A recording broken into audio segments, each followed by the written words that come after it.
in the heart of 1930s Alabama, where church bells ruled the rhythm of life and sins were whispered but never spoken aloud, one scandal cut deeper than any sermon. A mother, abandoned by tragedy, clung so tightly to her only child that love twisted into something unspeakable. She didn't just raise him, she claimed him, and in a move that stunned even hardened Southerners, she married her very own son. The year was 1934, and the South was still reeling from the grip of the Great Depression. In Coffee County, Alabama, life was built on cotton, sweat, and unyielding faith. Families scraped by on tenant farms, trading long hours in the fields for just enough food to survive. Churches stood as both sanctuaries and watchtowers, guiding the community's morals while policing its secrets. This was a world where gossip traveled faster than the river winds. A crooked glance at a Sunday picnic, a man who lingered too long at another man's wife, or a woman walking home after dark. It was all noted, catalogued, and whispered about.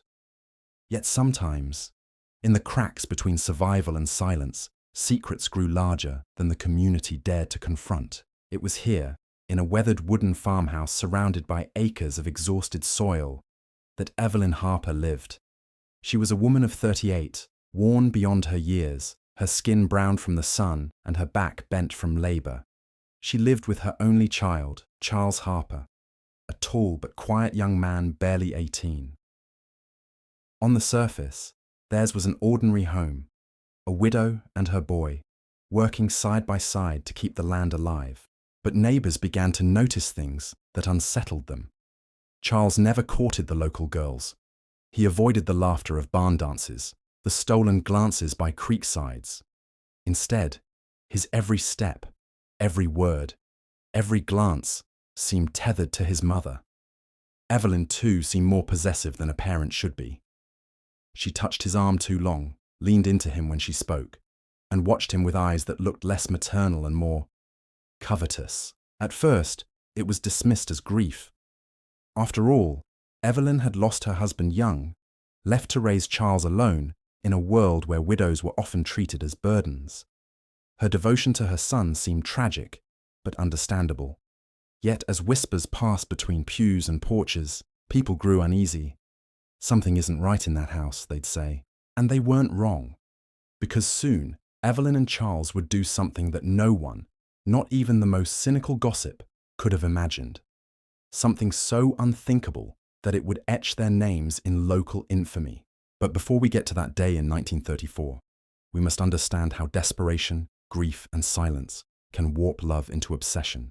And that story begins not with Charles, but with Evelyn herself. To understand how Evelyn Harper could cross the ultimate forbidden line, we must go back to the world that shaped her. Evelyn was born in 1896 in the backwoods of southern Alabama to a family of tenant farmers. Her childhood was a relentless cycle of toil, dawn to dusk cotton picking, mending clothes until her fingers bled, and tending to younger siblings when her mother fell ill. In those days, girls were seldom given choices. Their future was simple: marry young, bear children, and serve their husband until death or God's mercy intervened. Evelyn's father, a stern man hardened by poverty, believed daughters were a burden to be married off quickly. So when Evelyn reached just 16 years old, she was wed to Samuel Harper, a railroad worker twice her age. He was not chosen for her. He was chosen for convenience, a man willing to take her in exchange for labor and the small dowry her family could provide. Life with Samuel was harsh. He was a man of whiskey and temper. His love expressed more through fists than words. The small house they shared was filled with arguments, bruises hidden under sleeves, and nights Evelyn prayed for escape. Yet, escape was impossible.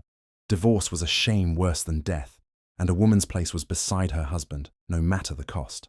At 20 years old, Evelyn gave birth to her only child, a boy she named Charles. For the first time, she felt a glimmer of tenderness in her world of violence. Samuel, however, remained distant, often gone for weeks at a time with railroad work, his earnings swallowed by liquor before they ever reached Evelyn's hands. Then, tragedy came swiftly. In 1924, when Evelyn was just 28, Samuel was killed in a sudden railroad accident. Some said he was drunk when it happened, stumbling too close to a moving freight car. Others whispered it was fate catching up with him. Whatever the truth, Evelyn was left a widow, clutching an 8-year-old boy and facing a future with no money, no education, and no family support. In small-town Alabama, widows were often pitied but rarely helped. Men viewed them as used, and women saw them as potential threats, temptresses who might steal a husband. Remarriage was possible, but Evelyn's reputation as Samuel's beaten wife, coupled with her lack of dowry, left her undesirable in the eyes of the community. So she did the only thing she knew. She poured every ounce of love, need, and desperation into her son. Charles became her companion, her confidant, her reason to keep moving forward. But this love, unbalanced and unchecked, grew into something far stronger than motherly affection. By the time Charles reached his teenage years, Evelyn was no longer just his mother. She was his entire world, and in her eyes, he was no longer just her son. The lines that should have been clear began to blur, and soon the town would begin to notice. Charles Harper's childhood was one shaped not by the usual push and pull of family life, but by a suffocating closeness. With no father in the picture, he grew up in a household where Evelyn's voice was the only authority, her moods the only weather that mattered. Neighbors often recalled how Evelyn hovered over him, never letting him stray far. While other boys in Coffee County roamed the fields barefoot, played ball in the dust, and wrestled in the churchyard grass, Charles was always tethered to his mother's side. He helped her mend clothes, plough the field, and carry water from the well. He was a boy who acted more like a partner than a son. By the time Charles turned 13, the difference was striking. Local families noticed he never joined the other boys at town socials or late-night fishing trips. Evelyn claimed it was because she needed him at home, but whispers began to spread that she simply couldn't bear to let him out of her sight. And Charles, for his part, didn't resist.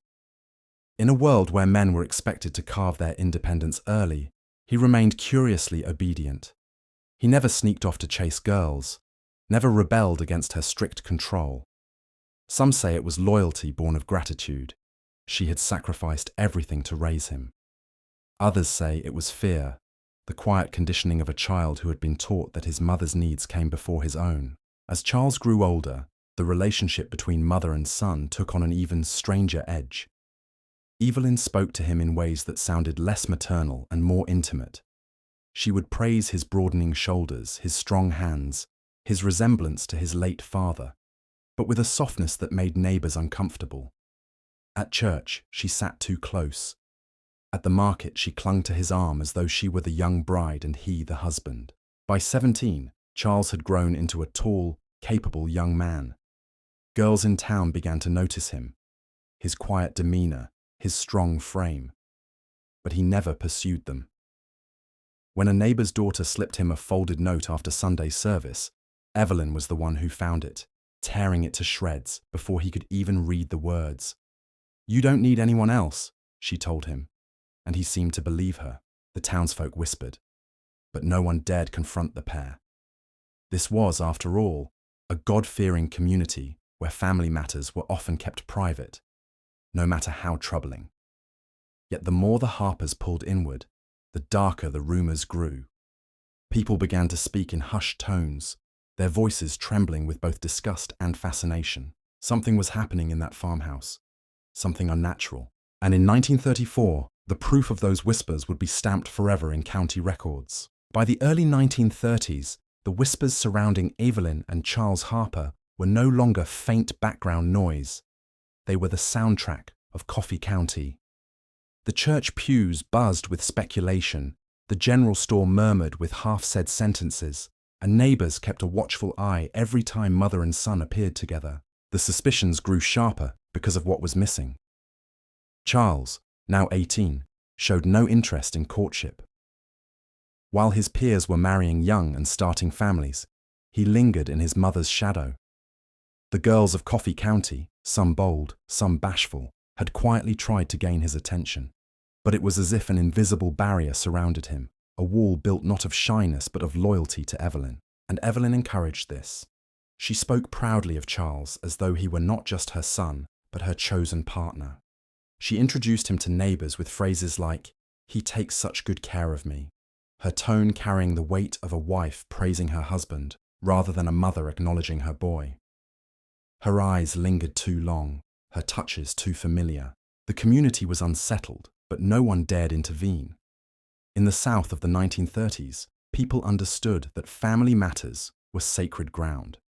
To interfere in the private life of another household was to risk wrath, reputation, and lifelong grudges. So they whispered, but they stayed silent. Then came July of 1934, the moment that turned whispers into gasps. At the Coffee County Courthouse, clerks processed a document that made them pause in disbelief. It was a marriage license. The names written in careful ink were unmistakable. Evelyn Harper, 38, Charles Harper, 18, mother and son. The clerks, hardened by years of routine paperwork, found themselves staring at a document that should not exist. It was not illegal to record it. The statutes of Alabama at the time were vague, incestuous unions more taboo than codified crime. So, despite their shock, the papers were filed. Legally, Evelyn and Charles were husband and wife. News travelled fast. The scandal was no longer a whispered suspicion, but a matter of public record. The courthouse workers themselves carried the story out into town, and within days, the entire county knew. Church leaders thundered from the pulpit, declaring the Harpers an abomination in the eyes of God. Mothers pulled their daughters closer at the sight of Charles, as though his very presence was tainted. But even in their outrage, the townspeople hesitated. The law had allowed the union, however grotesque it seemed. No sheriff knocked on their door. No judge stepped forward to annul the marriage.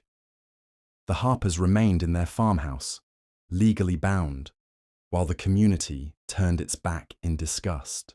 And so Evelyn and Charles slipped into a strange exile, married, shunned, yet untouched by the hand of the law. But what came next would only deepen the unease, as whispers gave way to rumors of something even darker. The Harpers' marriage may have been legal on paper, but in the eyes of Coffee County, it was a sin that could never be cleansed. The community's reaction was swift, sharp, and merciless. On the Sunday after the marriage license was filed, the local Baptist preacher stood before his congregation and thundered a sermon from the book of Leviticus, his voice echoing through the wooden rafters. It is an abomination for a man to uncover the nakedness of his mother. Though he never named Evelyn and Charles, everyone in the pews knew who he was speaking about. Women bowed their heads in shame, men clenched their jaws in disapproval. And yet, despite the outrage, the church took no further action. The Harpers were quietly cut off, left off prayer lists, excluded from community suppers, and avoided at Sunday gatherings. It was a social death sentence, carried out not with law or violence, but with silence. Neighbours stopped visiting their farmhouse. Children were warned not to wander too close. Families that once traded eggs or flour with Evelyn now pretended not to see her at the market. And when Charles walked into town for supplies, conversations hushed, eyes narrowed, and shopkeepers completed his purchases quickly, eager to see him gone. But behind this wall of silence, something even stranger happened. The Harpers didn't fight back. They didn't plead for acceptance or attempt to defend themselves. Instead, they withdrew deeper into their own world. Evelyn stopped attending church altogether. Charles no longer lingered in town beyond what was necessary. Their lives narrowed to the walls of their farmhouse and the stretch of tired soil they worked together. To the townsfolk, this retreat confirmed the darkest suspicions. "They've chosen their sin over salvation," some muttered. "They're not ashamed, they're proud." The thought unsettled people even more than the marriage itself. And yet, no sheriff knocked on their door. The law, bound by the lack of clear statutes on such unions, remained silent. In rural Alabama of the 1930s, courts were more concerned with bootleggers, land disputes, and debtors than with the unholy arrangement of a widow and her son. So the Harpers existed in a kind of eerie exile, untouched, unpunished, but forever outcast. A pair bound by both blood and marriage, working their land in solitude while their names spread in hushed stories across the county line. For many, this was where the story should have ended. A scandal too shameful to confront, left to wither in silence. But in small towns, silence has a way of feeding imagination. And soon, whispers of Evelyn and Charles's union would grow into rumors of something even darker. Something that suggested their bond had produced consequences more chilling than anyone wanted to admit. By the late 1930s, the scandal of Evelyn and Charles Harper's marriage had shifted from shock to something more unsettling. People in Coffee County no longer gasped at the thought of a mother marrying her son. They whispered about what might have come next. It began with a single rumor, spoken in hushed voices after Sunday service. Evelyn was trying to have children with Charles. The very thought turned stomachs. In a community where bloodlines were guarded and purity fiercely valued, the idea of a mother bearing her own son's child was beyond comprehension. Neighbors claimed they noticed Evelyn's figure change over the years, her waist thickening, her face fuller, only for her to appear thin and worn again months later. Some swore they saw her carry bundles into the woods behind the farmhouse late at night, returning alone with dirt on her hands. Others spoke of small, crude wooden crosses appearing briefly in the ground near the edge of their property, only to vanish days later. None of these claims were ever confirmed. No official birth or death records exist for children of Evelyn and Charles. But in small-town Alabama, rumor often became fact, especially when it carried the weight of taboo. People convinced themselves they had seen what they feared most. The whispers grew darker still. That Evelyn had given birth in secret, that the child, or children, had not survived, and that their bodies were hidden somewhere on Harper land. Some said she buried them in shallow graves by lantern light, marking the soil only long enough to pray over it before letting weeds reclaim the earth. Others believed she drowned them in the creek that ran behind their property, letting the current wash away her shame. When asked directly, Evelyn said nothing. She avoided the subject entirely, her expression turning cold and unyielding. Charles, too, never spoke of it. He carried on his chores with the same quiet obedience, his face unreadable, as if he had trained himself not to hear the rumors at all. For the community, the uncertainty was worse than the truth. If Evelyn had miscarried, it was tragic but natural. If she had birthed children only to bury them, it was monstrous. The absence of proof allowed imagination to paint the darkest possible picture, and so the Harpers scandal transformed. No longer just a story of incest, it became a whispered tale of possible infanticide, an unspeakable layering of sins that deepened the town's fear and revulsion. But whether the rumors were true or not, one fact was certain. By the early 1940s, Evelyn and Charles were no longer seen in town. Their visits grew fewer, their presence more ghostly, until one day, they vanished entirely. What happened to them next remains one of Alabama's most haunting mysteries. By the dawn of the 1940s, the Harper farmhouse was no longer just a home. It was a symbol. To outsiders, it represented sin left unchecked, a place where God's laws had been ignored and replaced with something twisted. Children dared each other to run past it after dark, whispering about ghosts and cursed babies. Adults avoided its dirt path altogether, their silence louder than any confrontation. And then, without warning, the Harpers were gone. At first, it was subtle. The usual sight of Charles walking into town for flour or seed disappeared. Evelyn, who occasionally bartered eggs or butter at the market, was nowhere to be found. Days passed, then weeks. By the time a month had gone by, the absence was undeniable.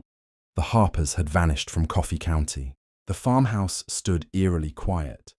Its shutters banged against the frame in the wind. Chickens roamed untended in the yard, and weeds climbed up the porch steps. Neighbors eventually gathered the courage to peek inside. What they found was unsettling. The house looked as though the family had left in a hurry. Dishes were still stacked by the basin, clothes hung on pegs, and a Bible lay open on the kitchen table. There were no signs of a sale, no evidence of a planned departure. It was as if Evelyn and Charles had simply walked out one evening and never returned. Speculation ran wild. Some said the shame had grown too heavy, and they fled Alabama under new names hoping to start over where no one knew their past. Others believed Evelyn's rumoured pregnancies had ended in tragedy so severe that the pair ran to escape scrutiny. More sinister whispers suggested foul play, that the townspeople themselves had finally had enough and quietly driven them out, or worse, made sure they would never return. But there was no proof. No bodies, no farewell notes, no trail leading away from Coffee County. They had simply dissolved into silence. For years afterward, travelers occasionally claimed to see a woman and a young man bearing striking resemblance to Evelyn and Charles in towns farther north, in Tennessee, Kentucky, even as far as Ohio. But these were just sightings, never confirmed, always carried by word of mouth. Back in Coffee County, the farmhouse was left to rot. Its timbers sagged, its fields went barren, and eventually it became little more than a ruin swallowed by vines. But the memory of what had taken place inside those walls never faded. If anything, their disappearance only amplified the unease, cementing the Harpers as something more than flesh and blood. They had become legend, an unsolved riddle that haunted Alabama long after the Depression ended and the war years began. And with their vanishing came the most chilling question of all. Was their absence an escape or a punishment? Even decades after the Harper farmhouse crumbled into ruin, the story of Evelyn and Charles never truly left Coffee County. Parents warned their children about the dangers of disobedience by whispering their names.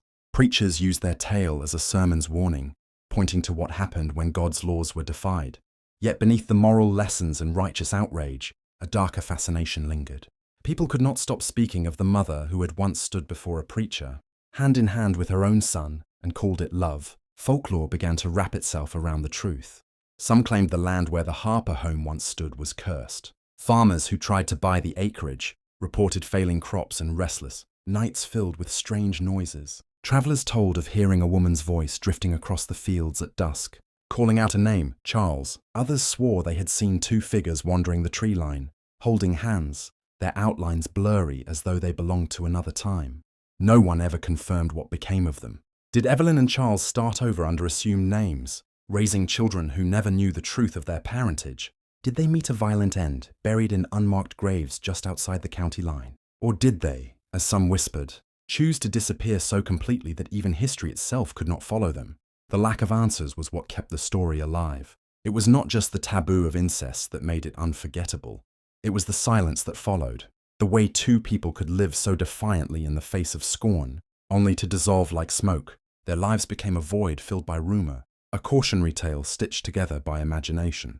And in that silence, the Harpers became larger than life. No longer just a mother and her son, but symbols of the dark corners of human desire, of the choices society cannot comprehend, and the mysteries it cannot solve.